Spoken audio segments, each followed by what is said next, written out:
बोलिए श्री सद्गुरुदेव भगवान की जय।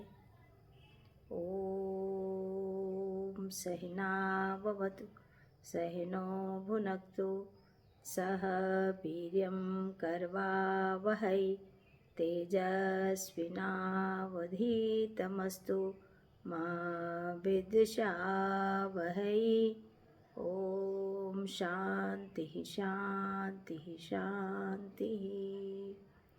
शंकरं शंकराचार्यं केशवं बादरायणं सूत्रभाष्ये कृतौ वन्दे भगवन्तो पुनः पुनः। ईश्वरो गुरुरात्मेति मूर्तिभेदविभागिने व्योमवद्व्याप्तदेहाय दक्षिणामूर्तये नमः। सदाशिवसमारम्भां शङ्कराचार्यमध्यमाम् अस्मदाचार्यपर्यन्तां वन्दे गुरुपरम्परां वन्दे गुरुपरम्परां। बोलिए श्री सद्गुरुदेव भगवान की जय। भगवान आद्य श्री शंकराचार्य भगवान की जय। आज मैं आप सभी को भगवान शंकराचार्य के जीवन के बारे में संक्षिप्त में बताने जा रही हूँ।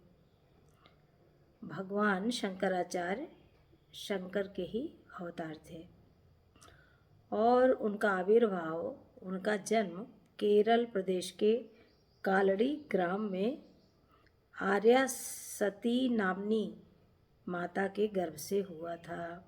इनके पिताजी का शुभ नाम शिव गुरु था।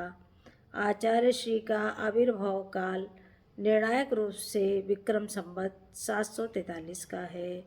आचार्य श्री ने पिताजी के स्वर्गवास के पश्चात 8वें वर्ष में ही संन्यास ले लिया था। इनके गुरु का शुभ नाम गोविंदाचार्य था, जिनसे उन्होंने वेदांत ग्रंथों का अध्ययन किया। भगवान शंकराचार्य ने बालपन से ही कितने ही अलौकिक कृत्य किए।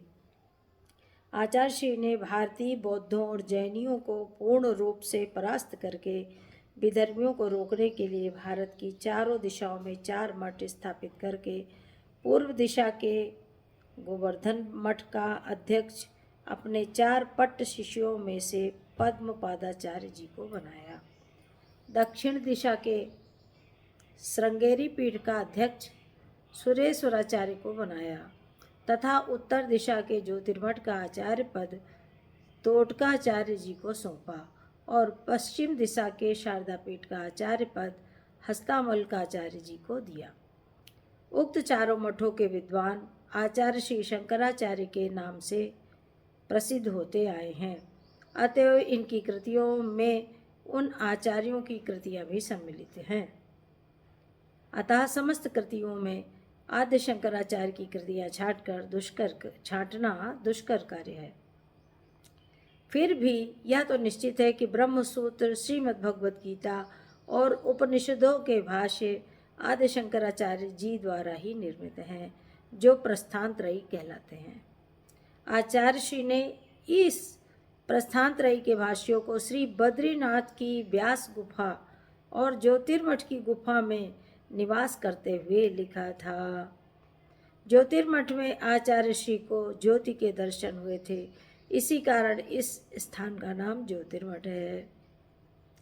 बद्रीनाथ धाम, जहाँ पर अभी गुरुदेव की कृपा से दर्शन करने का सौभाग्य प्राप्त हुआ, और व्यास जी की गुफा का भी दर्शन करके मन बहुत ही आह्लादित हो गया, प्रसन्न हो गया, आनंदित हो गया। और वह गुफा, उसी गुफा में आदि गुरु शंकराचार्य जी ने लिखकर प्रस्थानत्रयी के भाष्य को प्रकाशित किया था। आचार्य शंकर ने 32 वर्ष की आयु में केदारनाथ प्रस्थान किया। वहाँ देवताओं ने उनसे कहा कि भगवान, आपने जिस कार्य के लिए पृथ्वी पर अवतार लिया था वह कार्य समाप्त हो गया है, अब आप स्वर्ग को पधारिए। यानी कि जो कारक पुरुष होते हैं इस धरती पर सिर्फ अपने कार्य अपने उद्देश्य के लिए आते हैं और अल्प आयु में ही चल पड़ते हैं। देवताओं ने कहा शंकराचार्य जी से कि आपने जिस कार्य के लिए धरती पर उतार लिया वो कार्य समाप्त हो गया है, अब आप स्वर्ग को पधारिए। यह सुनकर शंकर अवतार आचार्य श्री ने स्वर्ग जाने की इच्छा की। उसी समय गणों द्वारा सुसज्जित नंदी उनके सामने आकर खड़ा हो गया और आचार्य शंकर ब्रह्मा जी के कंधे का सहारा लेकर नंदी पर सवार हो स्वर्ग पर चले गए। उस समय उनके मस्तक पर चंद्रमा चमक रहा था और चारों ओर सिर की जटाएं फैली हुई थी। आज केदारनाथ में उसी स्थान पर भगवान आदि शंकराचार्य की मूर्ति स्थापित है, जिसका उद्घाटन द्वारका स्थित शारदा पीठ के जगत गुरु शंकराचार्य जी महाराज ने किया था। भारत की सनातन संस्कृति के परम उद्धारक यही हमारे पूज्य चरण भगवान पाद्याद्य शंकराचार्य भगवान जी हुए हैं। इनका बड़ा ही सुंदर एक ग्रंथ है भज गोविंदम। अब कल जो है उस पर उसका पाठ सस्वर पाठ और उसके विषय में कल चर्चा होगी। आज यहीं पर वाणी को विराम। बोलिए श्री सद्गुरुदेव भगवान की जय, सच्चिदानंद भगवान की जय, श्री सद्गुरुदेव भगवान की जय। ओम पूर्णमदः पूर्णमिदं पूर्णात् पूर्णमुदच्यते पूर्णस्य पूर्णमादाय पूर्णमेवावशिष्यते। ओम शांति शांति शांति।